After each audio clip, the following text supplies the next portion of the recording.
Chapter 10. Ian.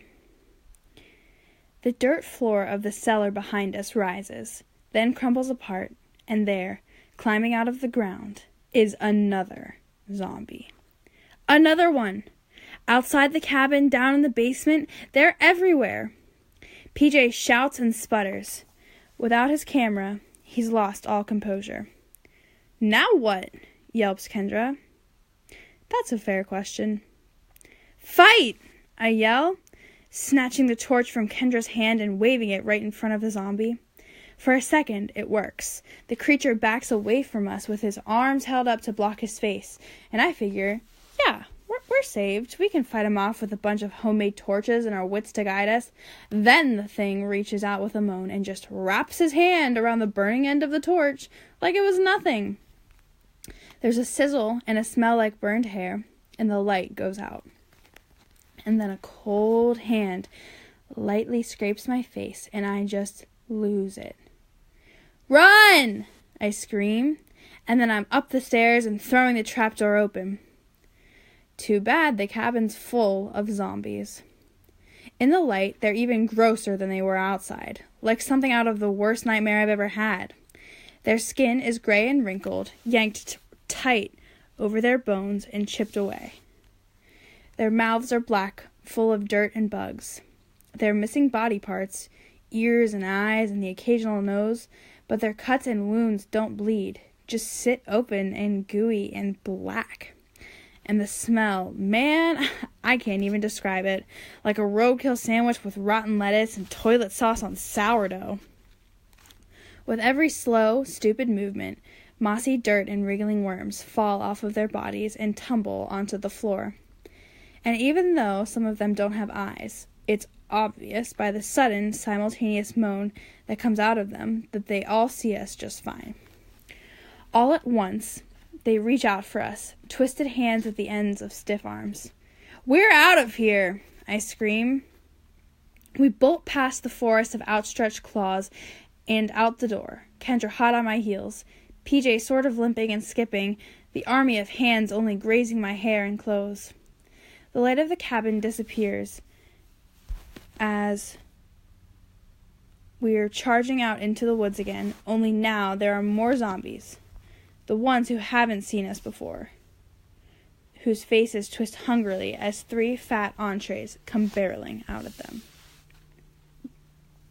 This way! I shout, hooking around the side of the cabin and running full throttle, putting as much distance between the moaning mass of dead people and us as humanly possible.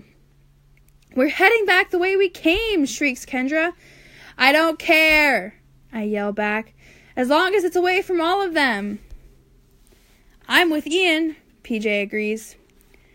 Run, little poodle, says a voice in my head that I still can't shut up, that eats away at all of my wolfish courage. I try to respond that even wolves have to retreat from a fight sometimes, but I know I'm just being soft on myself. I'm not running because that's the right strategy. This feeling burning through my arms and legs isn't hot blood, it's plain old fear. We run for what seems like years, crawling over rocks, squeezing between trees, gaining ground however we can. The rain starts up again, this time more mist than downpour, but enough to soak our clothes and make every breath a wet, soggy hassle. After a while, even my chest burns enough that I need to stop. And when I turn around, I see Kendra and PJ a good 30 yards behind me. Both of them are doing their best to catch their breath and keep up. PJ's doubled over, his hands on his knees. I turn around and jog back to them, still keeping my eyes out for another wave of stumbling shadows. Everything all right? I ask. Yeah, pants Kendra. Just need a moment. PJ? PJ answers by puking out his guts. A granola bar and what's left of his home-run earth lunch go everywhere. It's gross, but not that bad compared to, everything else. Kendra reaches out a hand and starts rubbing his back the way your mom's supposed to. Sorry, he says between spitting. It's okay, says Kendra. Hold on. She digs through her backpack and finds her canteen. PJ swishes his mouth out and then takes a deep drink from it. Kendra wipes the rim off and takes a sip herself before passing it to me. We've got to stay hydrated. And not get our brains eaten, says PJ. I can't help but laugh, even though I'm not feeling very amused. It must be my nerves. You can't blame me. My whole body shakes, no matter how hard I try to keep it still. When I focus on one part of it and will it to stop, another part of me starts quivering. When I focus on it all, I feel like I'm going to straight up cry. If Coach could see me now, just another shivering little poodle. If I get eaten tonight, I deserve it. We need to keep moving, I stutter, mostly because it's the only thing I can think of doing that'll stop the nervous chill going through my body. Shelter, whispers Kendra. Somewhere to catch our breaths. Hide. We stumble forward, even less sure of our direction than we were earlier. Only it's like there is no earlier, no home base or woods or mountain. The whole day we just went through and the day to come don't even exist. There's just the woods in front of us and the things we're running from. Finally, we find a huge rock jutting out of the side of the mountain, with a little hollow under it, almost a cave, but not quite, and the three of us huddle underneath it. Less reassuring than finding a cabin with electricity and a fireplace, but definitely better than finding out the cabin was host to a living dead convention. Kendra nudges my hand with her canteen until I take it and have a drink, and then I'm thirsty like, whoa, and she has to nudge me again to keep me from pounding the whole thing. We're silent for a little longer. Kendra, of course, has to be the one to speak up again. We should figure out what just happened now. What do you mean? PJ asks. I'm pretty sure we were attacked by zombies. She shakes her head. No, those aren't real. It has to be something else. Like what? Maybe... She goes quiet, staring off into the woods, and then launches into, maybe there was some kind of viral outbreak, a chemical weapons accident or something. There's got to be some kind of government facility up here, and they spilled a toxic agent that makes human beings deranged and hostile. The people who lived in the cabin got sick, and then they attacked us after returning home and finding us there. You said yourself no one lives up around here, I reply. And anyway... Did they cart their furniture along with them when this phantom chemical spill happened? That's not... Plus, that was a lot of people to be living in just that cabin. Granted, sick people don't walk around with missing body parts, mumbles PJ, looking up from his ankle. You need eyes to see, no matter how bad your cold is. Honestly, with what was written in that diary, zombies sound more believable than that. Kendra pinches her brow. Okay. Maybe they weren't there at all. Maybe we had some kind of group hallucination due to a chemical spill, something in our food, and we just saw those things. Maybe we're exhausted, and it's affecting... Yeah, says PJ rather sarcastically. I hallucinated the dead guy in the basement. I'm just trying to come up with a logical explanation, okay? She sighs, throwing her hands up. Okay? I'm trying to think of a way all this could happen within the realm of possibility. Sorry if that's offending you two. Silence. We're all so beat. It's not even Kendra's fault that her brainy explanations are total baloney. At least she's trying. In my head, I weigh our options. So Kendra is right. It's insane to think that those were zombies that attacked us. Because she's also right. Zombies don't exist. They're one of those things you come across strictly in bad, scary movies and first-person shooter video games. There are rules you learn in real life. And two of the most important ones are, first, that monsters like vampires and werewolves and zombies aren't real. And second, that dead things stay dead. The second one's a pretty big rule, too. One that you learn early on as a kid. There's alive and dead. And dead means no moving, no talking, no nothing. So this is insane, because it's breaking that rule. And suddenly I feel like, I don't know, like PJ without his camera. Like all bets are off, and I can't win. And I haven't forgotten that this is all my fault. Well, mostly my fault.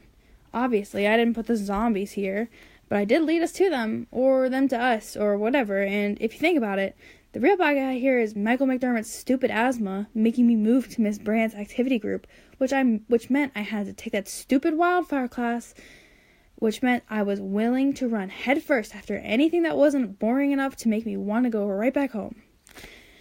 But technically, yeah, this is my bad, so the zombies must be nature's way of calling me on breaking the rules and running off into the woods. I break the rules, nature breaks the rules. I disobey Professor Randy, the dead come back to life and try to eat us. The rock outcropping is pretty lousy shelter, only blocking about 60% of the rain blowing at us. My clothes begin soaking all the way through. A rattling noise perks my ears, and when I look over, I see Kendra's lips vibrating. It's her teeth. It's really cold up here, PJ shudders, and Kendra and I both nod hard. Between the camera addict and the library resident, there's not much meat or muscle, and the temperature must be killer. With no idea what time it is, no clue how far we ran from the cabin and the blankets inside, there's only one way I can think of that will keep us all warm, and I'm not happy about it, but we're in a pretty rough situation here, what with the cold and the zombies. Here, I say, scooting over and pressing myself next to Kendra. BJ gets the idea and crawls over onto her other side, and the three of us huddle together in a little clump, trying to pass some warmth from one person to another. Of course, I'm not thrilled about having to cuddle with my buddy and a girl I don't especially like, but we get warmer instantly. And hey, Kendra's poofy hair is sort of pillowy, and it smells nice. When I lean my head into it, I feel my eyelids getting heavier right away. Some time must pass, 'cause the rain lets up, and for a second, in the quiet forest, pressed against my friends, it's almost nice out here. The moon gives everything a pretty blue-white color, and the air is silent, without even the sound of crickets interrupting this little moment of rest we've got going. If they are, says Kendra, finally, how do we get rid of them? In Night of the Living Dead, you have to hunt them down with guns, says PJ. That usually involves getting the police together and sending out a search party. Yeah, but is that the movie that they said they were afraid of fire? I ask. So maybe the movie lied. Right, says PJ. In ghost stories, people come back from the dead because of unfinished business, says Kendra. We could try talking to them to see if they can tell us what's wrong. Maybe they were reaching out to us for help. Okay, says PJ. You go talk to them. We all laugh. We could use a laugh right now. But if they're infected in some way, she continues, by a disease or by radiation, like you said, PJ, then we'll probably just have to... She doesn't finish the sentence, but PJ and I meet eyes, and we both understand what she can't say, because it's disgusting and horrible. We cuddle closer. My eyes close, and the woods drift in and out of focus. Kendra keeps talking about disease, control, and quarantine, but I'm barely here, slipping off towards sleep, imagining my parents at home, happy to see me, Coach Leiter throwing an arm over my shoulder and welcoming me back, PJ's parents thanking me for keeping him alive. My eyes crack open and I glance at PJ, my buddy from birth, looking sad and wiped out in the shadow of the rock ledge. Poor guy. It's been an insane day for him. For all of us, I guess. PJ looks over at me, and his eyes go huge, and he screams bloody murder. The zombie is just over my shoulder, bending down so she can snatch me in her rotting claw, so close that I could see her flaking black lips, her sunken dark gray cheeks, her matted hair, her filthy red fur-collared jacket, her fanny pack bulging with dirt and leaves. One of her legs is twisted painfully. I think I see a bone sticking out of it. Yuck. And she claws at the rock around us, trying to stay standing as she lunges forward and grasps at me.